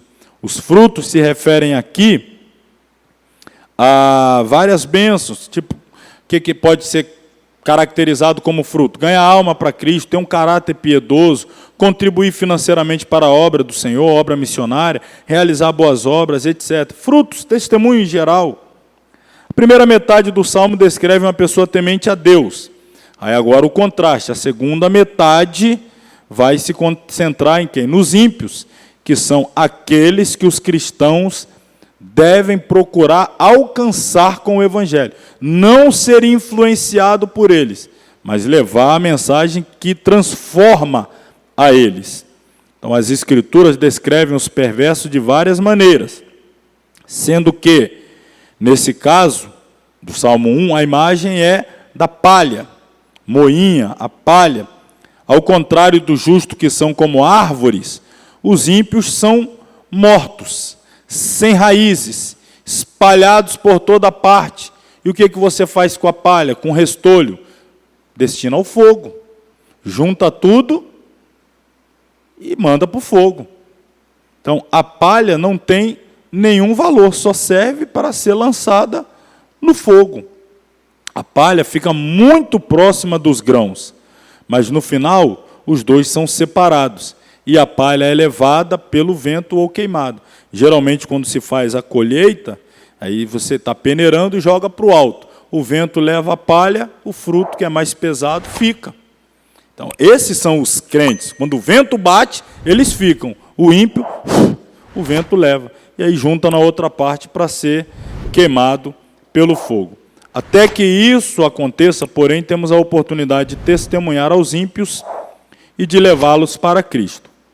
Quando o dia do julgamento chegar, o Senhor, justo juiz, separará o trigo do joio. Este salmo começa com a ideia de ser bem-aventurado e encerra com a ideia de ser destruído. Então, o contraste, como começa, olha como termina. Começa falando do justo, termina falando do ímpio. Os verdadeiros cristãos são abençoados em Cristo, receberam a bênção de Deus, podem ser uma bênção para outros, especialmente para a palha, que um dia será lançado no fogo. Nós podemos ainda, enquanto tempo temos, ser uma bênção para a palha, para que ela se transforme em árvore plantada, em ribeiros de águas, etc. Então, é o nosso dever ir em busca da palha. Então, esse aqui é a mensagem central do Salmo 1. Os contrastes, o desenvolvimento de ideia, se a gente vai percebendo, né, a sabedoria aplicada. Vamos aí ao Salmo 2, que vai do 42 ao 72. O 42 e o 43 estão na página 24. Eles trazem o anelo profundo da alma. 44 fala de fé e fato. 45, o noivo e a sua noiva.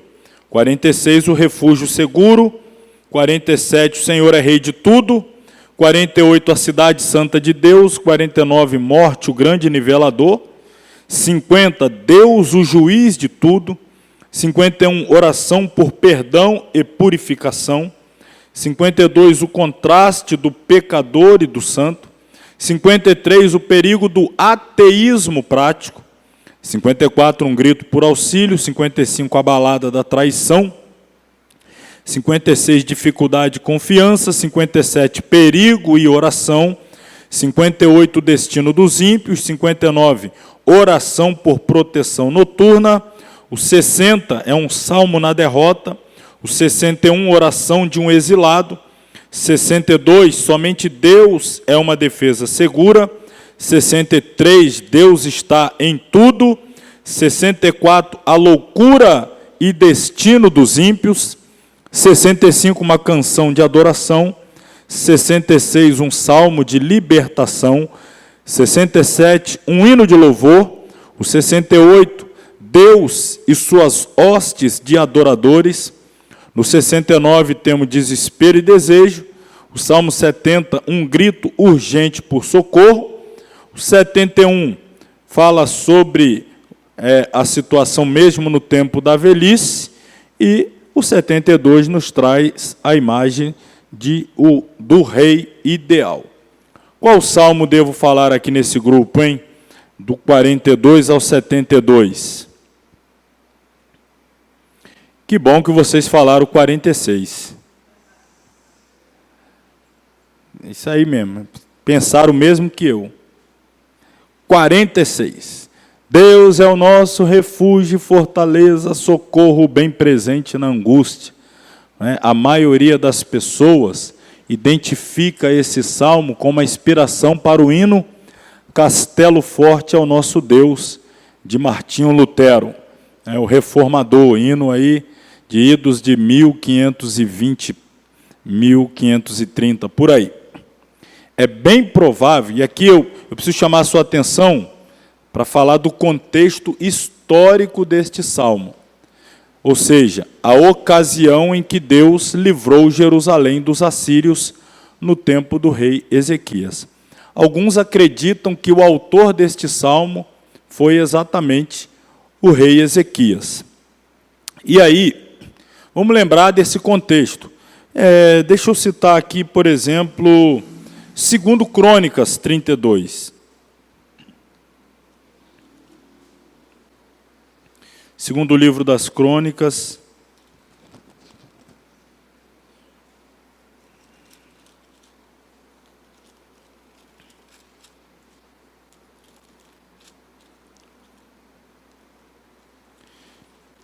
Eu vou ler só as epígrafes a partir do 29, melhor. Vou lendo algumas epígrafes para a gente entender todo esse contexto aqui. Salmo 29, nós temos a ascensão de Ezequias ao trono de Jerusalém. Ele começa a reinar. Ele substitui o anterior, o seu pai, Acás, que era um rei mau. E quando ele assume, ele começa a ir pela purificação do templo. Então são reformas espirituais. A limpeza da idolatria, a purificação do templo. A partir do versículo 12 diz que os levitas estão purificando o templo. No versículo 20 diz que ele restabelece o culto a Deus, que estava paralisado há muito tempo. Aqui ele retorna. O capítulo 30, ele convida todo o povo de Jerusalém para celebrar a Páscoa, algo que há muito tempo não ocorria. No capítulo 31, a epígrafe aí sobre o versículo 2, Ezequias regula as turmas dos sacerdotes e levitas. Então perceba, ele está ocupado em restaurar adoração, culto, purificar o templo. Ele está tendo gestos, atos de fidelidade a Deus. Qual foi o resultado de todas essas ações de fidelidade para com Deus? O capítulo 32 começa assim, depois dessas coisas que eu acabei de citar, e dessa fidelidade, veio Senaqueribe, rei da Síria, e entrou em Judá, e acampou-se contra as cidades fortes, e intentou separá-las para si. Lembrando que a Síria já havia destruído o reino do norte de Israel, além de destruir várias outras nações daquele entorno. Agora estava ameaçando fazer o mesmo com Judá. As outras nações, quando diante dessa ameaça, buscaram os seus deuses e não tiveram êxito. Foram derrotados pelos assírios. Agora que quem está sendo ameaçado é Judá, Ezequias vai conclamar o povo a buscar o seu Deus, o Senhor, não é? E Senaqueribe diz que o que vai acontecer a Judá é o mesmo que aconteceu às outras nações. Nas palavras de Senaqueribe, qual foi o Deus das outras nações que puderam me resistir? Qual foi o Deus dos outros povos que foi capaz de impedir o meu avanço? Qual foi o Deus das outras nações que se colocou entre mim e os meus objetivos de conquista e impediu que eu levasse a cabo o meu propósito de dominar as nações? E aí ele disse, eu vou fazer com o seu Deus, se referindo ao Senhor, Jeová, o mesmo que eu fiz com todos os outros deuses. Lembrando que os outros deuses eram representados por estátuas. E obviamente, quando ele conquistava, ele pegava aquelas imagens e levava junto. E agora está dizendo que vai fazer o mesmo. Qual foi a atitude de Ezequias? Olha o que ele vai fazer aqui no versículo 7. Ele vai dizer para o povo, esforçai-vos, tende bom ânimo, não temais, nem vos espanteis por causa do rei da Síria, nem por causa de toda a multidão que está com ele, porque há um maior conosco do que com ele. Com ele está o braço de carne, mas conosco o Senhor nosso Deus, para nos ajudar e para guerrear as nossas guerras. E qual o resultado? O povo descansou nas palavras de Ezequias, rei de Judá. O povo então descansou, confiou, e aí Deus resolveu a situação. O povo foi descansar e Deus foi agir. Aqui em 2 Reis, que eu peguei, Isaías também narra esse mesmo episódio. Então, 2 Reis 18, Isaías 36 e 37, vai dizer que o rei Ezequias busca a Isaías, mostra para ele as cartas de ameaça.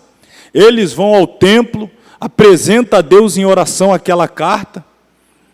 Faço ideia de Deus lá do céu olhando a carta, assim só mesmo para a gente imaginar. Isso é um exercício imaginativo, claro que não é literal. E em dado momento da carta, escrito lá, Senaqueribe, eu vou fazer com seu Deus o mesmo que eu fiz com os outros. Ele está falando de mim? Ele está ameaçando a mim, falando que vai fazer isso comigo?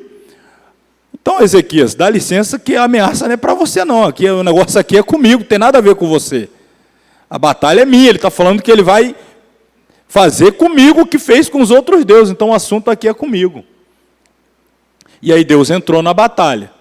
Quando Deus entra na batalha, irmão, o que aconteceu? Ele mandou um anjo. Aquele anjo fez o quê? Matou 185 mil homens do exército do rei da Síria. Acabou a guerra. A guerra nem começou e já acabou. Então, lembrando, Judá estava cercada, Judá estava sendo ameaçada, Judá estava aflita, Judá precisava de socorro, Judá precisava de ajuda.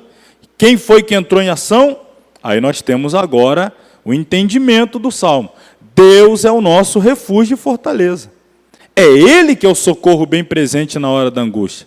Não temeremos, ainda que a terra se mude, e ainda que os montes se transportem para o meio dos mares. Está falando assim de eventos, o monte sendo abalado, os mares, terremotos, e por aí vai, tremores, ou seja, um movimento na terra contra Judá.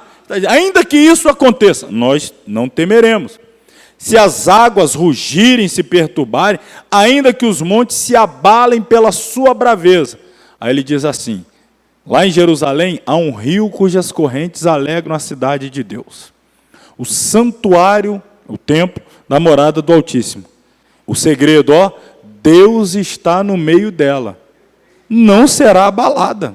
Como é que vai ser? Deus está aqui, Deus a ajudará. Que hora, que momento? Quando o dia amanheceu, o que tinha lá? Só cadáveres. As nações ficaram bravas, juntaram reinos, eles se movimentaram, marcharam em direção a Judá. E aí Deus fez o quê? Levantou a sua voz, deu a ordem, palavra de comando, anjo, resolve esse negócio lá. A terra se derreteu, acabou. O Senhor dos exércitos está conosco, irmão. O Deus de Jacó é o nosso refúgio.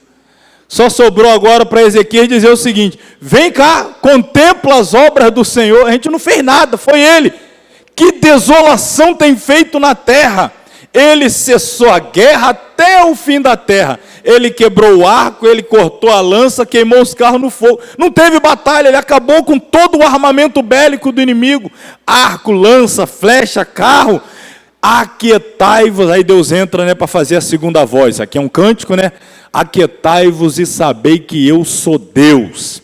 Serei exaltado, não vou ser vilipendiado, não vou ser ridicularizado, não vou ser motivo de chacota na boca aí do rei da Síria. Eu vou ser honrado, exaltado entre as nações.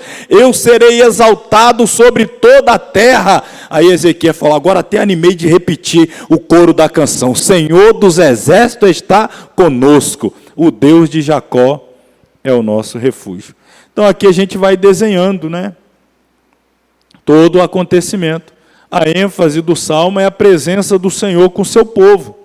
Como faz uma grande diferença confiar nele durante as transformações, as dificuldades da vida. A coisa saiu do normal, saiu do controle, o inimigo se levantou.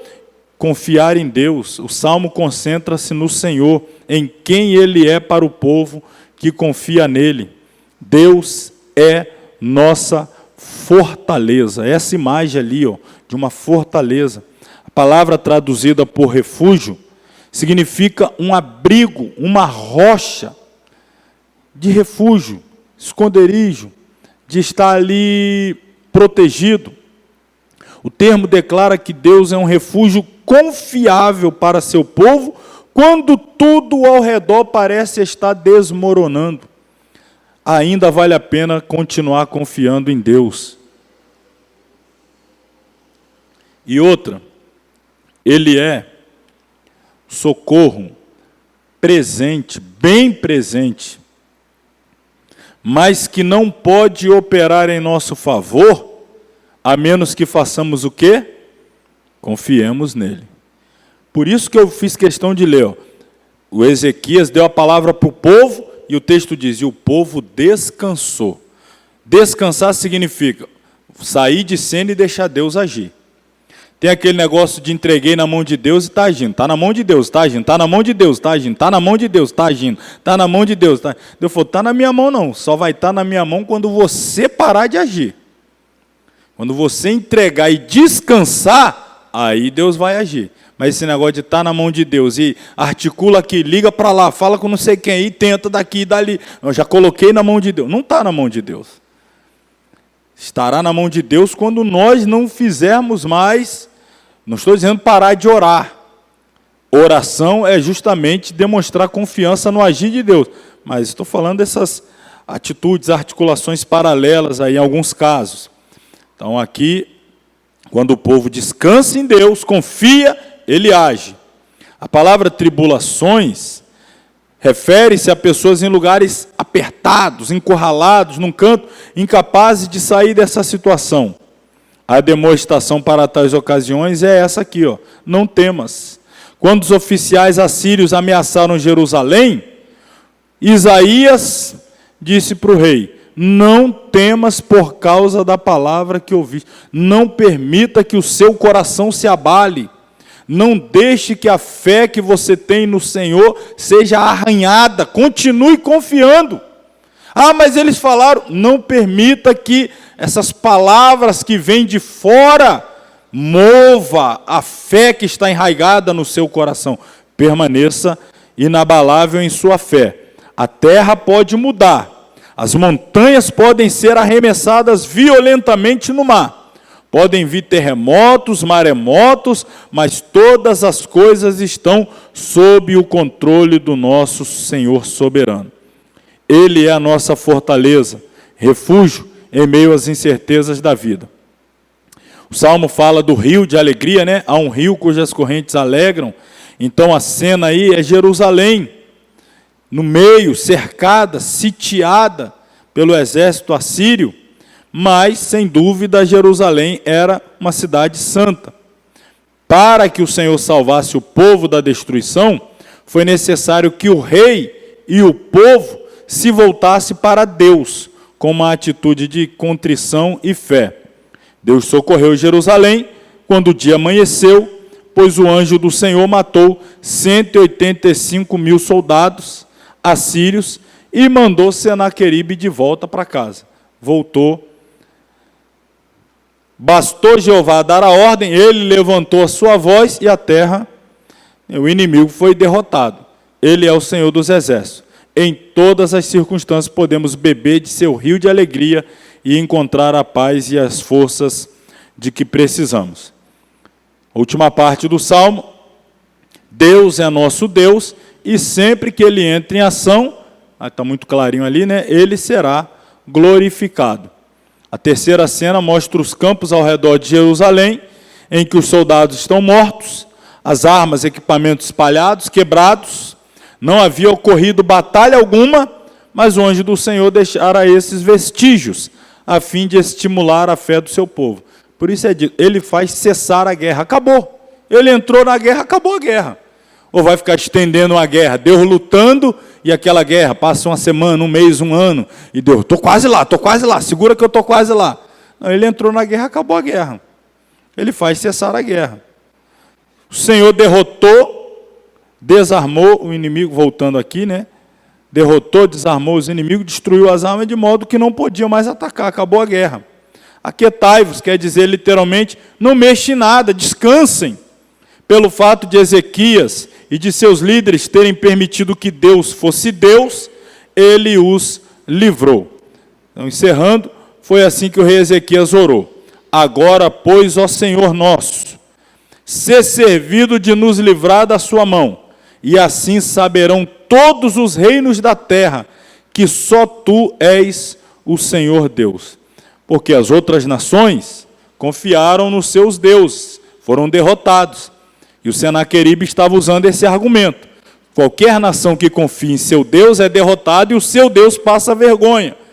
Mas quando Judá venceu, ficou claro que só o Senhor é Deus. E ninguém pode vencê-lo. Às vezes Deus permite que fiquemos em aperto para que a nossa fé cresça e ele, consequentemente, seja exaltado. Então, encerramos aqui o livro 2.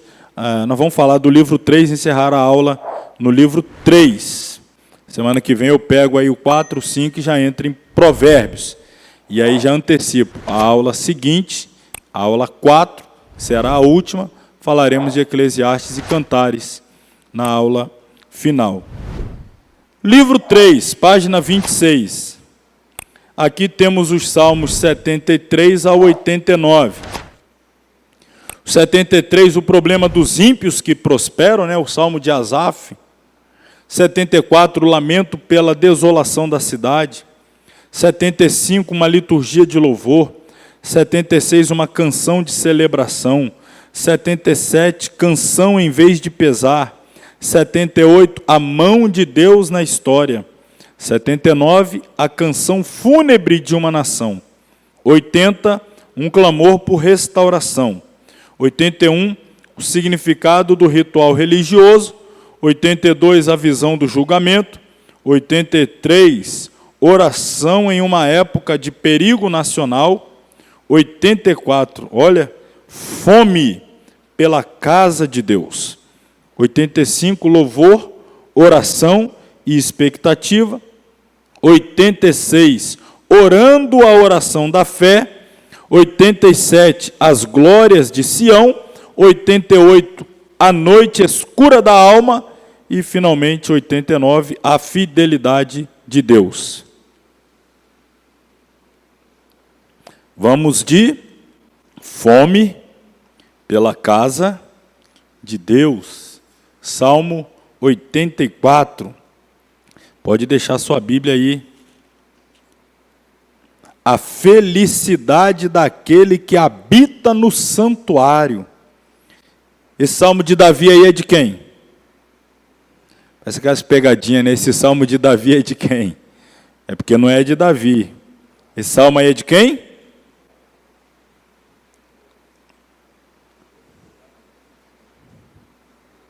Dos filhos de Corá.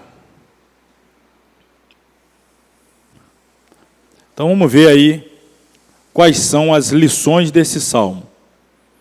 Nós temos 3 lições, daqui a pouquinho eu vou lê-lo, já pode deixar separado aí. Mas o salmo está dividido em 3 partes, cada parte traz uma lição. A primeira lição, olha ele de volta aqui, ó. O meu prazer está onde? No Senhor. Verso 1 ao 4. Segunda lição, a minha força está em quem? Do verso 5 ao 8. Finalmente, do 9 ao 12, a minha confiança está? Meu prazer está no Senhor, minha força está no Senhor, a minha confiança está no Senhor. Então vamos a ele. Primeira parte, do 1 ao 4. Prazer no Senhor. Está aqui, ó.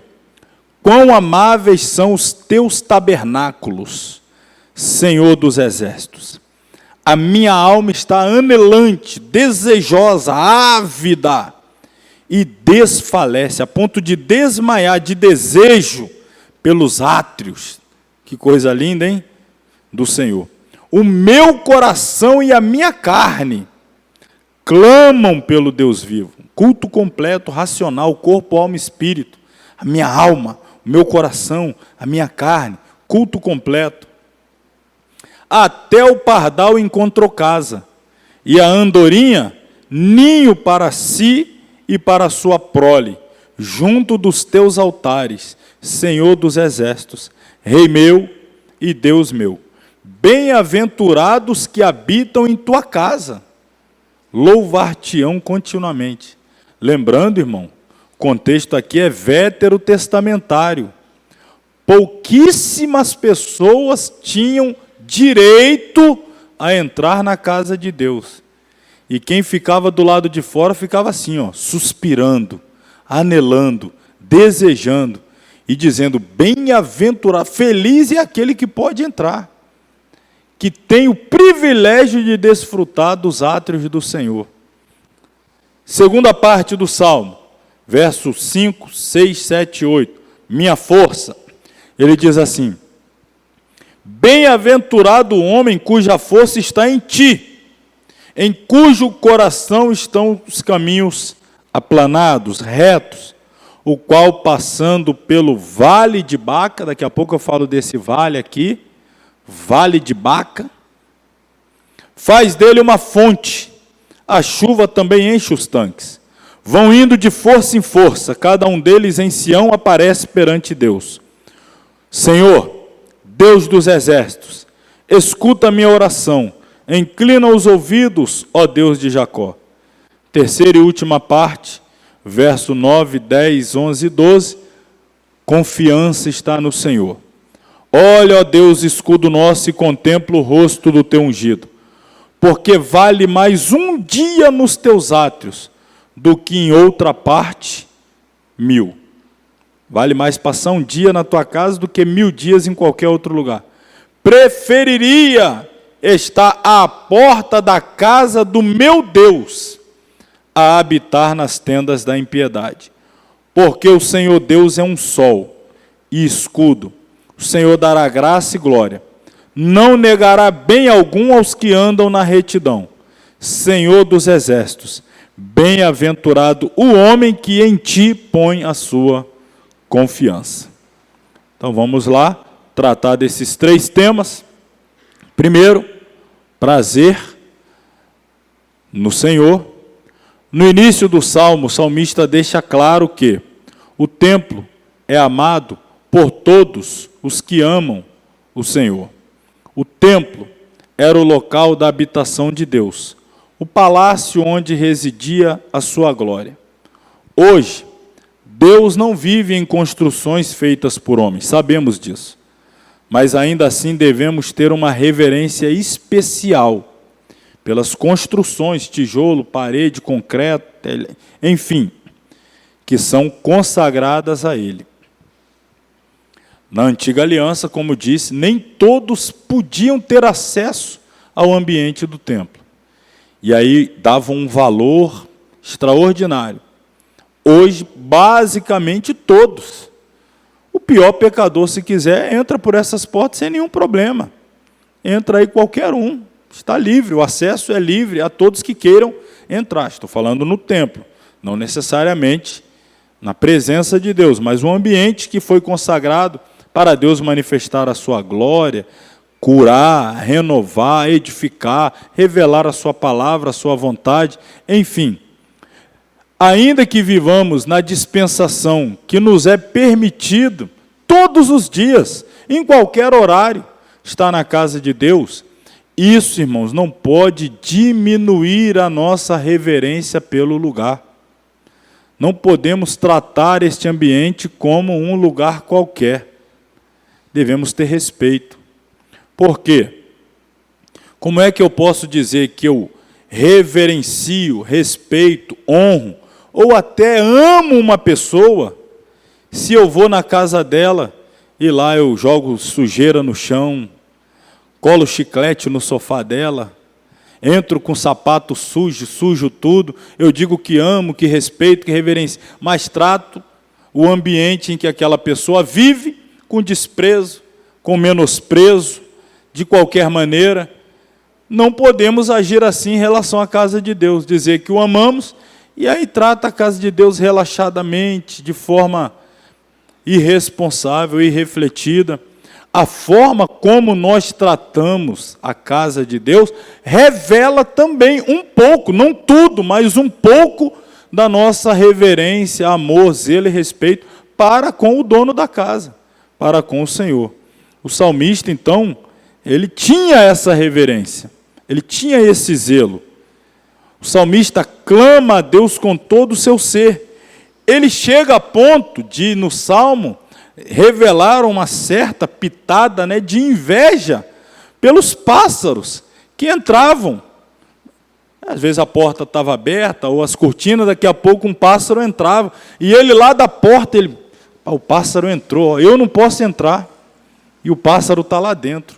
Alguns chegavam a fazer ninho, e ele ficava suspirando lá, olha, quem me dera morar dentro da casa de Deus. Olha lá o passarinho, ela fez a casa dele lá dentro. E ele ficava na porta. Mas ele, em dado momento do salmo, ele deixa claro: Senhor, eu estou na porta, eu gostaria de ter o privilégio, claro que eu gostaria de ter o privilégio de poder entrar, mas fique o Senhor sabendo que para mim estar um dia na porta já vale mais do que 1000 dias em qualquer outro lugar. Imagine se ele pudesse entrar. O valor que ele daria se ele pudesse entrar. Se ele já demonstra todo esse prazer de poder estar lá na porta, ser um porteiro. E da porta para fora mesmo, meu irmão. Não podia entrar, não. Da porta para fora. Como é fácil esquecer de dar o devido valor ao privilégio de adorar ao Deus vivo, privilégio comprado para nós na cruz do Calvário. Às vezes nós não temos essa noção de quão privilegiados somos de poder estar aqui, de poder entrar, subir aqui ao altar. Isso é um privilégio que muitos almejaram com toda a sua alma e jamais puderam desfrutar. Segunda parte, a minha força, olha que força, está no Senhor. E aí, dentro dessa parte aqui, no 84, de repente ele diz aqui, ó, no verso 6, o qual passando pelo vale de Baca. Vale de Baca. O que é o vale de Baca? É o nome dado a qualquer lugar difícil e doloroso da vida. Vale de Baca significa o vale das lágrimas. Um vale com muitas águas. Essas águas é símbolo de choro, pranto, lágrima derramada. Então ele está tratando aqui figurativamente de um lugar de sofrimento, de tristeza, de dor, difícil, doloroso, onde não parece haver esperança alguma, onde nos sentimos desesperados, no poço do desespero. Aqueles que amam a Deus sabem que vão atravessar vales como esse, mas não vão permanecer ali. Ele passa, vale é um lugar de passagem, deserto é um lugar de passagem, de peregrinação, não é morada de crente, não é habitação de crente. Todos passamos por vales, mas só passamos. Experiência dessa travessia redunda em bênçãos para eles, e esses fiéis também deixam uma bênção por onde passam. É maravilhoso receber uma bênção, mas é ainda melhor ser uma bênção e transformar um deserto em um jardim. Melhor ainda é por onde você passar, as pessoas testemunhar, que o ambiente muda quando você chega. Você traz alegria, você traz esperança, você sempre tem uma palavra de paz, uma palavra de fé. Então, é aquele que transforma o vale de Baca, o vale das lágrimas, o vale da desesperança, em um lugar de confiar em Deus, de olhar para Deus.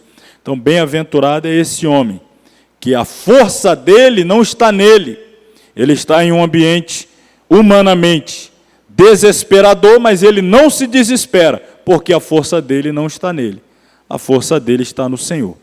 Finalmente, a confiança deste homem está no Senhor. E aí, ele diz, ó, vale mais um dia nos teus átrios, do que em outra parte 1000. Preferiria estar à porta da casa do meu Deus, a habitar nas tendas aí, em ambientes que se pratica impiedade. Que as pessoas têm uma alegria, mas a alegria é fruto à custa de impiedade, de pecado, de profanação, de iniquidade. Eu prefiro continuar aqui na porta do átrio, do que ir desfrutar de um prazer em um lugar cujo prazer está em andar na contramão da vontade de Deus. Quando caminhamos pela fé, colocamos o Senhor e sua vontade em primeiro lugar. Mantemos nossas prioridades em ordem. Para homens e mulheres de fé, o Senhor é tudo de que precisam. É para eles o que o sol é para o universo, a fonte de vida e de luz. Se caminharmos pela fé, tudo que começar com a graça de Deus terminará com glória. Começa com graça e termina com glória a Deus. Ele nos dá graça, Ele nos dá força, Ele nos dá capacitação e no final o nome dEle é glorificado. Deus não nos dará tudo o que desejamos. Para terminar a aula, vá para casa ciente disso. Deus não nos dará tudo o que desejamos, mas não deixará faltar nada do que precisamos. Ele cuida das nossas necessidades.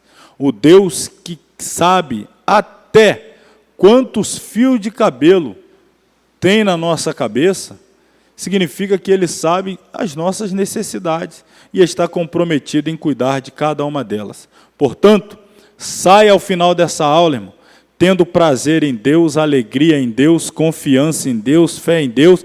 Enfim, eu espero que você saia daqui mais crente, hein? Quem vai sair daqui mais crente, dá um aleluia. É isso aí, aleluia. Até Maria vai sair daqui mais crente, coisa linda, hein?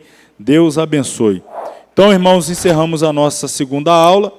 Semana que vem falaremos aí os 2 últimos livros dentro da divisão dos livros do Salmo e também de Provérbios. Dia 1º de maio, isso mesmo, é dia de trabalho, é dia de trabalhar. Vamos estar aqui trabalhando para Jesus. Né? Quarta que vem é dia do... É isso mesmo, né? Vamos estar aqui em nome de Jesus à noite, permitindo o Senhor. Vamos nos colocar sobre os pés, orar, agradecer. Agradecemos a quem nos acompanhou até aqui. Que você também, ouvindo esta palavra, fique mais crente, mais fervoroso, mais confiante em Deus. Que Ele seja a fonte do seu prazer, alegria e de toda a sua confiança. Senhor Deus, nós te louvamos nessa noite. Porque, como disse o salmista, nós também dizemos, endossamos as palavras, porque, na verdade, ele revela o sentimento do nosso coração. O Senhor é o nosso refúgio e fortaleza. O Senhor é o nosso socorro bem presente na hora da angústia. Se nós depositarmos a nossa fé em Ti, não temos mais nada o que temer. Ajude, ó Pai, a que desenvolvamos uma fé inabalável, uma confiança no Senhor que faça com que não precisemos das amuletas que esse mundo quer nos colocar para ajudar na caminhada. Que nós venhamos a confiar somente no Senhor. Lute as nossas lutas, batalhe as nossas batalhas, nos ajude a triunfar sobre as adversidades, vencer a carne, vencer o pecado, vencer o mundo, vencer o diabo, vencer tudo, ó Pai, sermos mais do que vencedores em todas as circunstâncias, é a nossa oração em nome de Jesus. Que o grande amor de Deus, a graça do Senhor Jesus Cristo, a comunhão do Espírito Santo seja com todos que amam e aguardam a breve volta do Senhor, e todos digam amém. Deus abençoe a todos, vão em paz em nome de Jesus.